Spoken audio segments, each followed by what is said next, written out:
Video by Bree O'Sullivan, and Henry will play it now for us. Absolutely.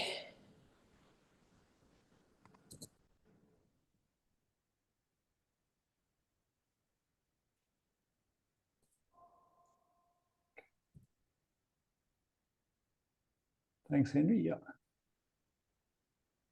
Hello, everyone. My name is Bree O'Sullivan, and I'm a PhD candidate studying medical delivery drone systems from Western University in Ontario.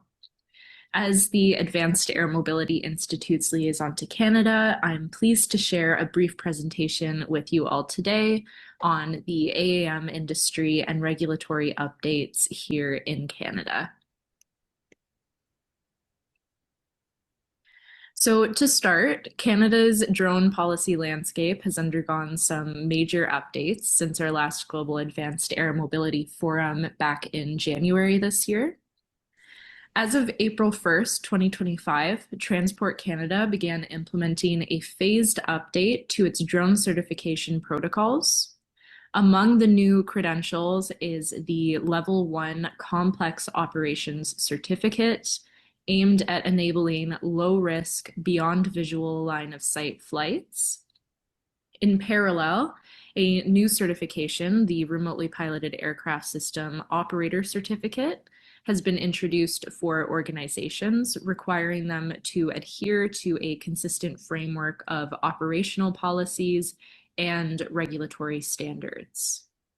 Starting on November 4th, 2025, licensed drone pilots in Canada will be permitted to carry out extended visual line of sight missions, conduct sheltered operations, and operate medium-class drones weighing between 25 and 150 kilograms within visual range, all without the requirement of obtaining a special flight operations certificate.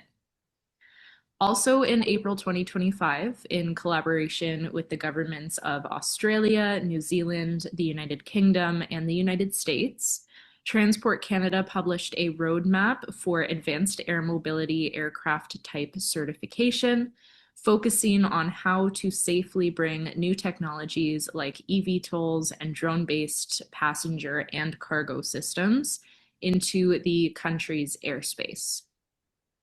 With a strong emphasis on safety, international coordination, and long-term integration, the roadmap reflects Canada's push to modernize its aviation rules.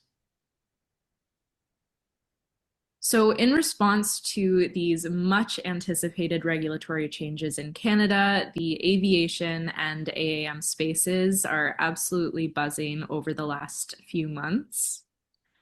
Canadian Advanced Air Mobility, or CAAM, the Federal Industry Association for Advanced Air Mobility in Canada, has been bolstering its partners, bringing together crucial actors within the industry during a time where momentum for AAM in Canada is stronger than ever. In other news, Jaunt Air Mobility recently unveiled their new 500-kilogram max payload cargo drone after joining the YMX Innovation Zone in Montreal, with plans to demonstrate the transformative potential of this technology in reaching rural communities, especially First Nations communities in rural Quebec. In May 2025, Volatus Aerospace was granted nationwide authorization by Transport Canada to conduct BVLOS operations using small drones up to 25 kilograms day and night in uncontrolled airspace.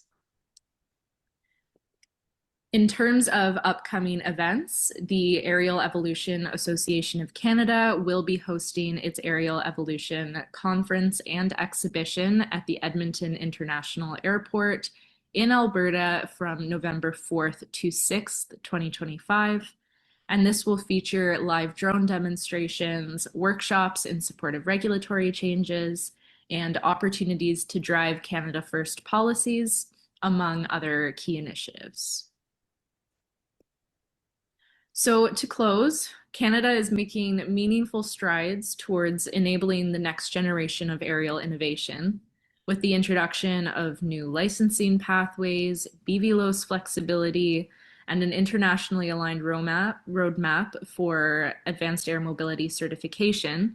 We're witnessing a foundational shift in how drones and eVTOL technologies will be integrated into our national airspace.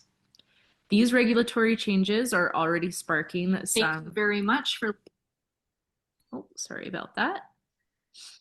These regulatory changes are already sparking tangible momentum, and as stakeholders, researchers, and innovators, we each play a role in shaping this ever-evolving ecosystem. The road ahead calls for continued collaboration, thoughtful regulation, and a shared commitment to ensuring that Canada remains a global leader in safe, inclusive, and transformative air mobility.